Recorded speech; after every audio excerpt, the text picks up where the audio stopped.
8বার আমার জন্ম হয়েছে, ওই 8বার আমার মা বাবা ছিল কারা, বা কিভাবে আমি আরো 8বার জন্ম নিয়েছি। আর একজন শিষ্য একজন গুরুর কাছে, একজন মুর্শিদের কাছে যায়, এই যে ঝেরঝের করে এটা বলুন, দয়ালের কাছে যায় 4 ধরনের মুক্তির আশায়। এই 4 ধরনের মুক্তি কি? হ্যাঁ ঠিক আছে, এই 4টা মুক্তি কোন 4টা বস্তুর মুক্তির জন্য দয়ালের কাছে যাওয়া? আমি চেষ্টা করব জবাব করার জন্য। আর আমি মাদ্রাসায় লেখাপড়া করছি, কারিয়ানা পাস করছি, পাগড়ি নিছি, ইমামতিও করছি। আবার আমি এত সুন্দর খাওয়া, এত কিছু থুইয়া আমি এই বাউল জগতে আসলাম, কারণটা কি? হ্যাঁ আসলে ভাইরে, একটা মানুষ বুঝতে গেলে বর্তমান জামানায় কিছু জাহেরি বিদ্যার প্রয়োজন।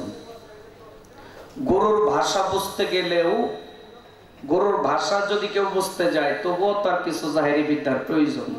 বড় পীর আব্দুল কাদের জিলানী রহমাতুল্লাহ আলাইহি মাদারজাত কলি, মায়ের গর্ভ থেকে 18 সিপারা মুখস্থ করে দুনিয়াতে আইছে, তারপরও এই দুনিয়ার মধ্যে এসে একটা মাদ্রাসায় গিয়ে লেখাপড়া করছে। বড় পীর যে মাদ্রাসায় লেখাপড়া করছে, ওই মাদ্রাসার নাম বাগদাদে এখনো আছে, মাদ্রাসাটা নিজামিয়া মাদ্রাসা। তে এই দুনিয়াদারি বুঝতে গেলেও একটু লেখাপড়ার প্রয়োজন আছে। আমি মাদ্রাসায় লেখাপড়া করছি, ইমামতি করছি, ওটা একটা লাইন, ওটা এই দুনিয়াদারি একটা হিসাব। কিন্তু বাবা আপনার মুখেই তো বলছেন একটা কথা, কি স্কুল কলেজ মাদ্রাসায় লেখাপড়া করলে, মাদ্রাসায় লেখাপড়া করলে হাফেজ কারি মাওলানা হওয়া যায়। স্কুল কলেজ ভার্সিটিতে লেখা পড়লে ডাক্তার, ব্যারিস্টার, ইঞ্জিনিয়ার, ডিসি হওয়া যায়। কিন্তু নিজেকে মানুষ করতে গেলে একজন মানুষের গোলামি করতে হয়। একজন দয়ালের গোলামি করলে, একজন চৈতন্য মানুষের লগে সঙ্গ করলে, যে সঙ্গ করবে ওই মানুষটারও চৈতন্য জ্ঞান খুলে যাবে। কোরআনে আছে, যারা মাদ্রাসায় লেখাপড়া করে আমাদের ছেলে মেয়েরা, যারা কোরআন পড়ে, কোরআনে আছে, কিন্তু একটা সমস্যা তো হয়ে গেছে। কোরআনে থাকলে কি হইব, সত্য কথাগুলি তো এরা প্রচার করে না। এই যে আপনি গুরু ধরার কথা যে বললেন, কোরআনে আছে, কোরআন পড়লে আপনিও যা অর্থ পাবেন, আমিও তাই অর্থ পাবো। ইংল্যান্ডের একজনে পড়লেও তো ওই অর্থই পাবো নাকি?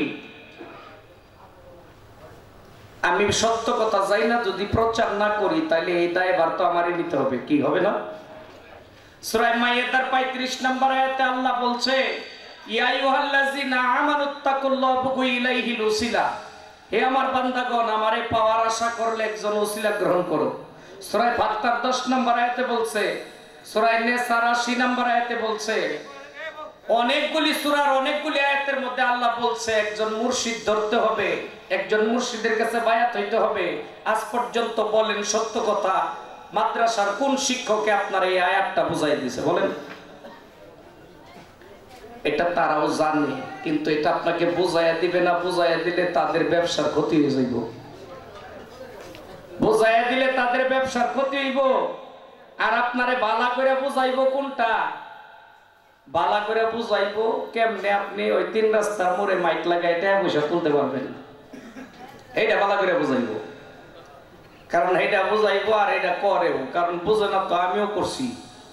দেখা গেছে সারাদিনে কালেকশন করছি 550 টাকা দিয়ে, আর 450 নিচে যা। যেটা আল্লাহ পছন্দ করে না, দয়াল নবীও পছন্দ করে নাই, এইটা তারা শিখায় ভালো করে। দয়াল নবীর শিক্ষা না করিও ভিক্ষা। আপনারা কেডাই কইছে যে ভিক্ষা করে আপনার মসজিদে এসি লাগান লাগবো? এটা কইছে কেডা? কোন দলিলে আছে? ভিক্ষা করে আপনি মসজিদ করে এসি লাগাবেন, এই মন্ত্র আপনারা দিল কেডা? এটা কোনো দলিল ভিত্তিক না, এটা যার যার মন গড়া একটা বিষয়। আমাদের বাংলাদেশে অনেক বড় বড় মসজিদ আছে। আমার দয়াল নবী নিজের মুখে বইলা গেছে, সাবধান, ওই ইসরায়েলদের নিয়মে তোমরা মসজিদ তৈরি করিও না। আল্লাহর রাসূল নিজে বলছে, ইসরায়েলিরা যে নকশা করে মসজিদ বানায়, তোমরা ওই নকশা করে মসজিদ বানায়ও না। ইসরায়েলি করে মসজিদ, এটার মধ্যে বিভিন্ন কারুকার্য করা, বিভিন্ন নকশা দেওয়া, এটা আমার দয়াল নবী ডাইরেক্ট নিষেধ দিয়ে দিয়েছে, তোমরা এরকম করিও না। কিন্তু আমরা এটা মানলে তো নামাজ পড়ি, আমি নামাজি, নামাজে দাঁড়ায় গেছি, নিয়ত বাইন্দা একটা যাই চলবে হেজাল ইমাম, মশা একটা ধরছে, 3টা থাপ্পড় দিয়ে আগে মশাটা মাইরা লই। এরপরও আমি নামাজি। মশা বললে, মশায় কামড় দিলে আমি টের পাই, মশা আগে মাইরা লই, তারপরও আমি নামাজি। নামাজে দাঁড়ায় গেছি, আমার গরম লাগছে, ফ্যানটা ছাইরা দেই, এরপরও আমি নামাজি। ফ্যানে কুলায় না, এসি ছাড়, এরপরও আমি নামাজি। বাবা অত আরাম করবা তাহলে মসজিদে যাওয়ার লাগে, গেলে গে বাসা থাকলেই তো পারো। ইবাদত মানেই কষ্ট, আর এইগুলি উচিত কথা। লোকটা তো নাই, গত বছর বিদায় নিল। এইগুলি উচিত কথা কোয়ার মানুষ আছিল নেত্রকোনার মাওলানা আলী আকবর রিজভী। এইগুলি উচিত কথা কয়ে চ্যালেঞ্জ করছে, যদি কেউ পারো তাহলে আমার সাথে মোকাবেলা করো, আমি দলিল দিয়া তার প্রমাণ দিয়ে দেব। 158 বছর বয়স পাইছে, 158 বছর বয়স পাইছে। আমি তার মুখে শুনছি, সে আমারে বলছে, আমি জিজ্ঞাইছিলাম যে দাদু আপনার এই আপনি লেখাপড়া করছেন কোথায় কিভাবে? সে বলছিল যে ভারতের যে জাতির পিতা মহাত্মা গান্ধী, ওই মহাত্মা গান্ধী যখন লেখাপড়া করে আমিও তখন ভারতে থেকে লেখাপড়া করি, দেওবন্দ থেকে লেখাপড়া করছে। 158 বছর বয়স, এটা বিশাল কিছু না? বিশাল কিছু।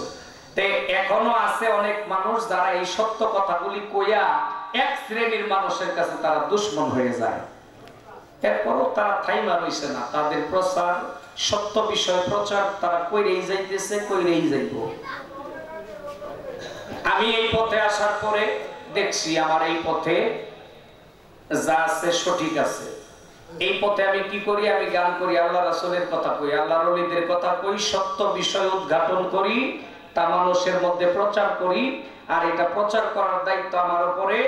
আজকে যদি আমি মাদ্রাসার লাইনে থেকে একজন ভালো বক্তা হইতাম, তাও আমারে দাওয়াত দিয়ে নিত, আমার সত্য কথা বলতে হইতো।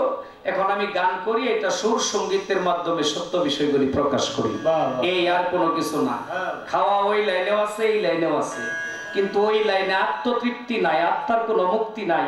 এই লাইনে আত্মতৃপ্তি আছে, আত্মার মুক্তি আছে। যে আত্মার মুক্তি না হওয়া পর্যন্ত একটা মানুষ পরিপূর্ণ হইতে পারে না।